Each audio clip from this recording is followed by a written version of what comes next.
ಆತ್ಮೀಯ ಬಂಧುಗಳೇ, ಶ್ರೀಮದ್ ಭಗವದ್ಗೀತೆ ತತ್ವ ವಿವೇಚನಿ ಟೀಕಾ ಅಧ್ಯಾಯ 5 ಕರ್ಮ ಸನ್ಯಾಸ ಯೋಗ. ಇದರಿಂದ ನಾವು 23ನೇ ಶ್ಲೋಕವನ್ನು ತಿಳ್ಕೊಳ್ತಾ ಇದ್ವಿ.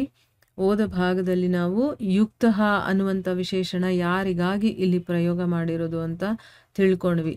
ಅಂದರೆ ಏನು, ಮತ್ತೆ ಮತ್ತೆ ಆಕ್ರಮಣ ಮಾಡಿದ್ರೂ ಕೂಡ ಕಾಮ ಕ್ರೋಧ ಅನ್ನುವಂಥ ಶತ್ರುಗಳು ಯಾರನ್ನ ವಿಚಲಿತಗೊಳಿಸೋದಿಲ್ವೋ, ಯಾರು ಕಾಮಕ್ರೋಧದ ವೇಗಗಳನ್ನು ಸಹಿಸೋದ್ರಲ್ಲಿ ಸಮರ್ಥರಾಗಿರ್ತಾರೋ, ಆ ರೀತಿ ಮನಸ್ಸು ಇಂದ್ರಿಯಗಳನ್ನು ವಶದಲ್ಲಿ ಇಟ್ಕೊಂಡಿರ್ತಾರಲ್ಲ ಅಂಥ ಸಾಂಖ್ಯಯೋಗದ ಸಾಧಕ ಪುರುಷರಿಗೋಸ್ಕರ ಇಲ್ಲಿ ಯುಕ್ತಃ ಅನ್ನುವಂಥ ವಿಶೇಷಣದ ಪ್ರಯೋಗ ಮಾಡಿದ್ದಾರೆ ಅನ್ನೋದನ್ನ ತಿಳ್ಕೊಂಡಿದ್ವಿ.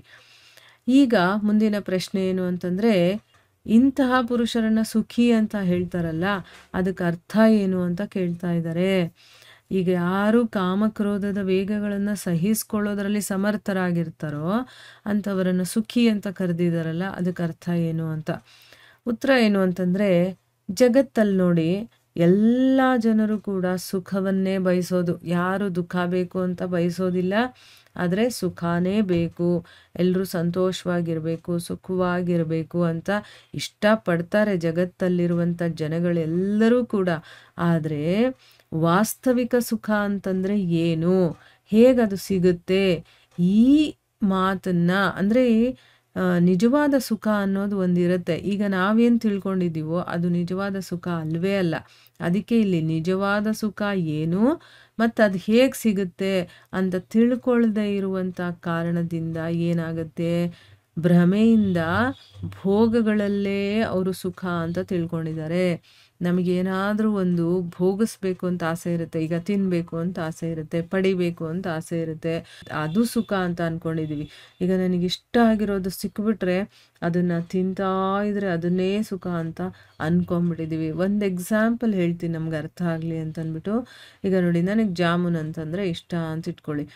ಜಾಮೂನ್ ಸಿಕ್ಬಿಟ್ರೆ ನನಗೆ ತುಂಬ ಸಂತೋಷ ಆಗುತ್ತೆ ಅಂತ ಅಂದ್ಕೊಳ್ತೀನಿ.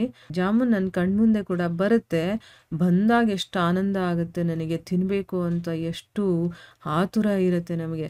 ಅದನ್ನು ಒಂದು ತೊಗೊಂಡು ತಿಂದಾಗ ಆಹಾ ಸ್ವರ್ಗನೇ ನನಗೆ ಸಿಕ್ಬಿಡ್ತೇನೋ ಅನ್ನೋಷ್ಟು, ಅಂದರೆ ಆ ರೀತಿ ನಾವು ನಮ್ಮ ಒಳಗಡೆ ಭ್ರಮೆಯಿಂದ ಭ್ರಮಿತರಾಗ್ತೀವಿ ನಾವು. ಈಗ ಒಂದು ಜಾಮೂನು ನಿಜವಾಗ್ಲೂ ನನಗೆ ಸುಖ ಕೊಡುತ್ತೆ ಅಂತಂದಾಗ ಅದು ಸದಾ ಸುಖ ಕೊಡಬೇಕಲ್ವಾ. ಈಗ ಒಂದು ಜಾಮೂನ್ ತಿಂತೀರಾ, ಏನು ಆನಂದ ಸಿಗುತ್ತೆ, ಎರಡನೇ ಜಾಮೂನ್ ತಿಂತೀರಾ, ಆನಂದ ಇನ್ನೂ ಹೆಚ್ಚಾಗುತ್ತೆ, ಮೂರನೇ ತಿಂತೀರಾ, ಅಷ್ಟರಲ್ಲೇನಾಗುತ್ತೆ, ಆ ಆನಂದ ಅಂತ ನಾವು ಏನು ಅಂದ್ಕೊಂಡಿದ್ದೀವೋ, ಸುಖ ಅಂತ ಏನು ಅಂದ್ಕೊಂಡಿದ್ದೀವೋ ಅದು ಕಡಿಮೆ ಆಗ್ತಾ ಹೋಗುತ್ತೆ. ನಾಲ್ಕನೇ ತಿಂತ, ಐದನೇ ತಿಂತ ಅದು ನಮಗೆ ಮುಖಕ್ಕೆ ಹೊಡೆದಂಗೆ ಆಗುತ್ತೋ ಇಲ್ವೋ, ಆಗುತ್ತೆ ತಾನೆ. 10 ಜಾಮೂನನ್ನು ತಿನ್ನೋದಕ್ಕಾಗುತ್ತಾ? ತಿಂದರೂ ತಿನ್ಬೋದು, ಆದರೆ ಅಲ್ಲಿ ಸಂತೋಷ ಅನ್ನೋದಿರೋದಿಲ್ಲ, ಸುಖ ಅನ್ನೋದಿರೋದಿಲ್ಲ. ಅಲ್ಲಿ ನಮಗೆ ಅದು ಬೇಡಪ್ಪ ಅನ್ನುವಷ್ಟು, ನಾವು ದ್ವೇಷ ಮಾಡುವಷ್ಟು ನಮಗೆ ಬೇಜಾರು ಅನಿಸೋದಕ್ಕೆ ಶುರುವಾಗುತ್ತೆ. ಅಂದರೆ ಅದು ನಿಜವಾಗ್ಲೂ ಸುಖ ಕೊಡೋ ಅಂಥದ್ದಾಗಿದ್ದಿದ್ರೆ ಅದು ಸದಾ ಸುಖ ಕೊಡಬೇಕಾಗಿತ್ತು ಅಲ್ವಾ. ಆದರೆ ಅದು ನಾವು ಅಂದ್ಕೊಂಡಿರೋದು, ಅದು ಭ್ರಮೆ.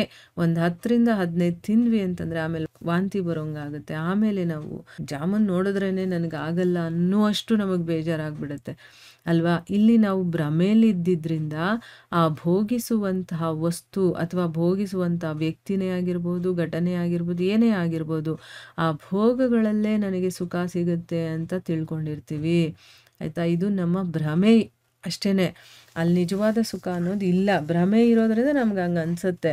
ಆಮೇಲೆ ಭೋಗಗಳಲ್ಲಿ ಸುಖ ಸಿಗುತ್ತೆ ಅಂತ ತಿಳ್ಕೊಂಡಿರೋ ಕಾರಣದಿಂದ ಅದು ಬೇಕು ಅಂತ ನಮ್ಮಲ್ಲಿ ಕಾಮನೆ ಉಂಟಾಗತ್ತೆ ಮತ್ತು ಅದನ್ನು ಪಡಿಬೇಕು ಅನ್ನುವಂಥ ಪ್ರಯತ್ನವನ್ನು ಮಾಡ್ತೀವಿ ಅಲ್ವಾ. ಅದರಲ್ಲಿ ಏನಾದರೂ ಬಾಧೆಗಳು ಬಂದಾಗ, ಅಂದರೆ ಪಡ್ಕೊಳ್ಬೇಕಾದ್ರೆ ನನಗೆ ಸಿಗುತ್ತೆ ಸಿಗಲ್ಲ ಅಥವಾ ಇನ್ನೇನೇನೋ ಆಗುತ್ತಲ್ವಾ, ಸೊ ಅದರಲ್ಲಿ ಏನಾದರೂ ತೊಡಕುಗಳು ಬಂತು ಅಂತಂದರೆ ಆವಾಗ ನಮಗೆ ಕೋಪ ಅನ್ನೋದು ಹೆಚ್ಚಾಗುತ್ತೆ, ಕೋಪಕ್ಕೆ ನಾವು ವಶರಾಗ್ತೀವಿ.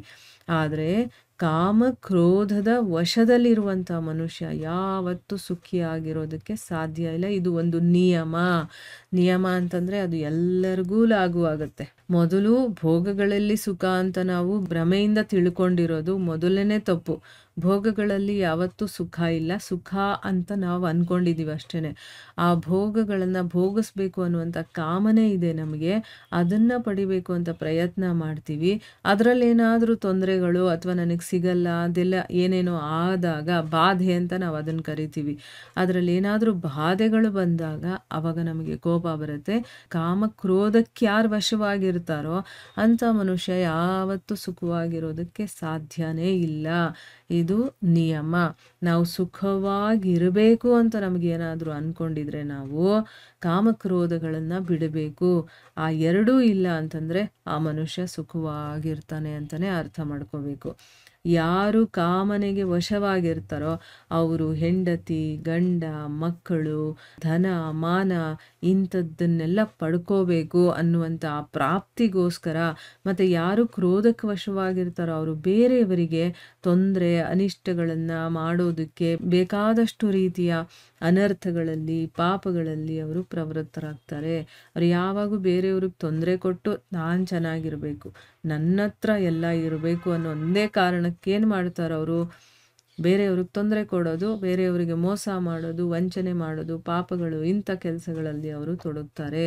ಅದಕ್ಕೆ ಪರಿಣಾಮವಾಗಿ ಏನಾಗುತ್ತೆ, ಅವರು ಈ ಲೋಕದಲ್ಲಿ ರೋಗಕ್ಕೆ ತುತ್ತಾಗ್ತಾರೆ, ಶೋಕ ಬರುತ್ತೆ, ಅವಮಾನ, ಅಪಮಾನ, ಅಪಯಶಸ್ಸು, ವ್ಯಾಕುಲತೆ, ದೀನತೆ, ಭಯ, ಅಶಾಂತಿ, ಉದ್ವೇಗ, ಈ ರೀತಿ ಬೇರೆ ಬೇರೆ ರೀತಿಯ ತಾಪಗಳನ್ನು, ಮತ್ತು ಪರಲೋಕದಲ್ಲೂ ಕೂಡ ನರಕ ಮತ್ತು ಪಶು ಪಕ್ಷಿ ಕ್ರಿಮಿ ಕೀಟ ಇಂಥ ಯೋನಿಗಳಲ್ಲಿ ಬೇಕಾದಷ್ಟು ರೀತಿಯ ಕ್ಲೇಶಗಳನ್ನು ಕೂಡ ಅವರು ಪಡ್ಕೊಳ್ತಾರೆ.